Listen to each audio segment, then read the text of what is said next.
What's up guys, my name is ESO and welcome back to the channel. In today's video I'm going to be showing you guys where to find the best sword in Kingdom Come Deliverance. This sword has a slash damage of 72, a piercing damage of 72 and also a defense of 110, making it by far actually the best longsword in the game. In fact, the best sword in the game. I'm just showing you a little bit of combat gameplay in the background here. Though you can be effective in this game with lots of different weapons, having the one that does the most damage will mean whenever you hit your opponent, it really hurts. So it just makes the combat slightly easier. Now before I go into detail about this weapon and how to use it, let me show you where to find it. Thanks to the Reddit user Godlike Player, this is the treasure map that was data mined from the game. Because currently it doesn't exist to buy anywhere in the game as of patch 1.2. I've already spoken to the developers about this, but don't worry, you can still get this sword without the treasure map. Just go to the location I'm about to show you. The map tells us though that it was buried west from Ledechko, though to be honest it's really not very accurate in its description. We're supposed to head north to some kind of landmark and it will be under a dead tree surrounded by a fence. Let me walk you through this in game. Now the location of this treasure map is actually at Ledechko, which is in the center of the map northwest from Ratai. As you can see, Ratai on the bottom right, Ledechko is just across this meandering river. The town is pretty big and this treasure map was, to be honest, quite confusing while following. If you look at the left hand side there, it will say Sasau. So there is a path going to Sasau here. Sasau being just over here on the map. So if we go back to Ledechko now, we know that this path here is to Sasau. This path to the north then must be the one we follow to the treasure. So we're going to head out of Sasau, follow this path to the north, and then around here there should be a landmark telling us to go north into this forest where hopefully we will find this treasure stash. So we're currently looking northwest out of Ledechko and we're going to head down this path and then we're going to go right and up this hill here because there's actually another path we want to be on. So carry on going up. There's more of a field than a path. Here we go, right at the top here we'll find another path. And you can see Ledechko is just there in the distance. We're going to head along this path until we find this land marker, which is going to tell us to turn north and head up to where the treasure is. Until then, we'll just carry on heading along this path. It's going to take us to a wagon here. Oh, okay, I have no idea why that person's running away from me. Clearly, I'm just too awesome. But we can see there's a wagon here, and that's actually what was marked on the map. So, what's here? So obviously this is the map marker reference we saw on the treasure map. Now we actually want to head, instead of directly north, we want to go northeast. Though the treasure map doesn't really tell you, this is where we're going to want to go. It's quite hard to find this and very easy to walk past. So go more northeast, sort of east direction, in between those two map markers. Basically, if you keep on going and you hit a path, you've gone too far. But we're looking out for a tree. We're looking out for a tree with kind of like a fence around it, really. And we should come across it at some point. Aha! You see here on the right, there's a big ass tree, which is actually a dead tree. There's no leaves on this one at all. And there's a fence around this. Now, if we hop over this, let me just sort of look around here so you guys can see. I can still sort of see the field down there. And let me show you on the map where I am. Just here. I will move off this and show you where the flag is to give you guys a more precise location. But it's just to the left of these marked trees just there. You'll see it right here. It's actually quite hard to find, which is why I'm being very specific because it's easy to walk past. So we're going to hop over this and we found a woodland garden. There you go.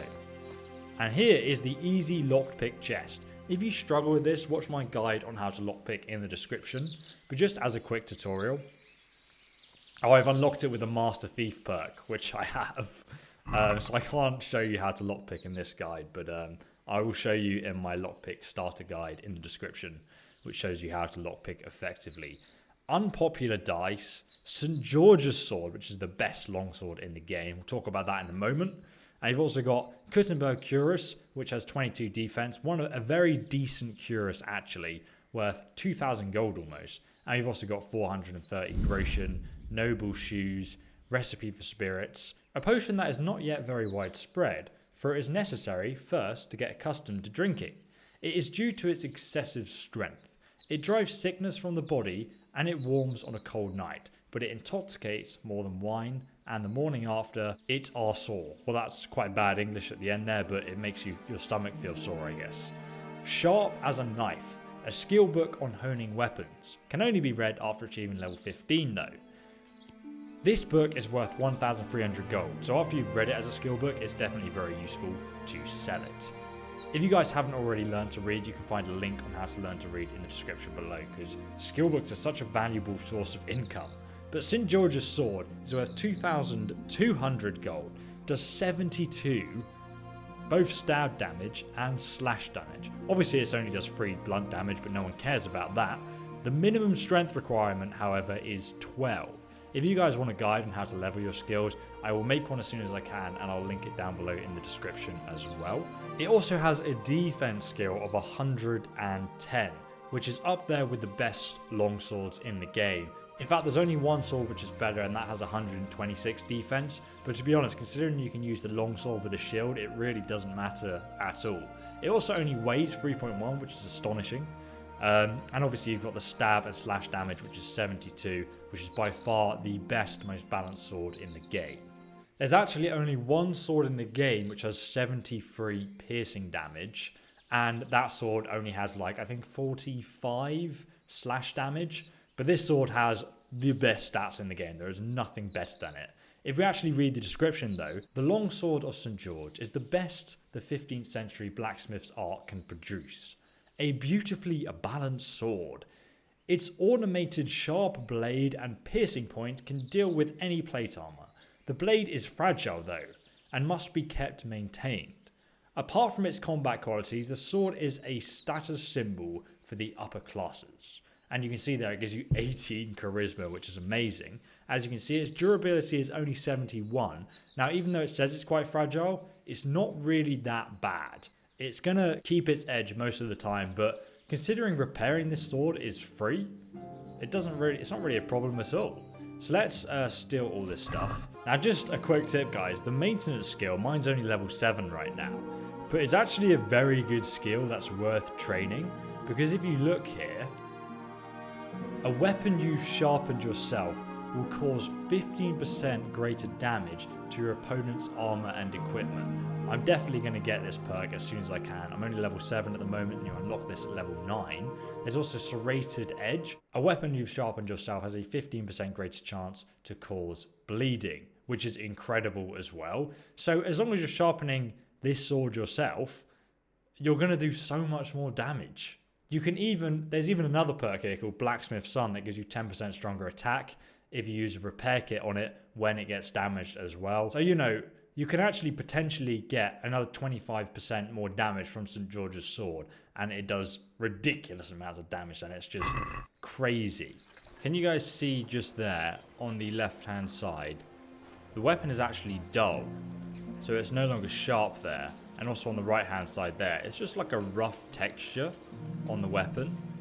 That shows me it's not sharp. So you want to like bring it across here and carry on going and applying pressure to this side. And as you can see, that rough texture has now disappeared.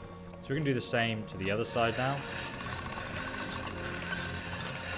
Like so. And now that sword is pretty much gleaming. It should be almost 100%. 8, and you can see St. George's sword is now 98 health. Stop whining and fight! You beast! What are you doing? Curse it!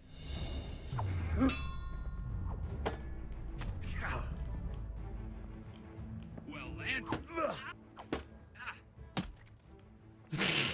If you guys found this video helpful, there's loads of other useful guides in the description below. I'm also making a full combat tutorial that you'll find there as well. If you guys really enjoyed this video, please go ahead and subscribe and make sure you press that little bell icon as well, because then YouTube will notify you every time I release a Kingdom Come Deliverance video for you guys. But thanks for watching, guys, and I'll see you in the next video. Goodbye.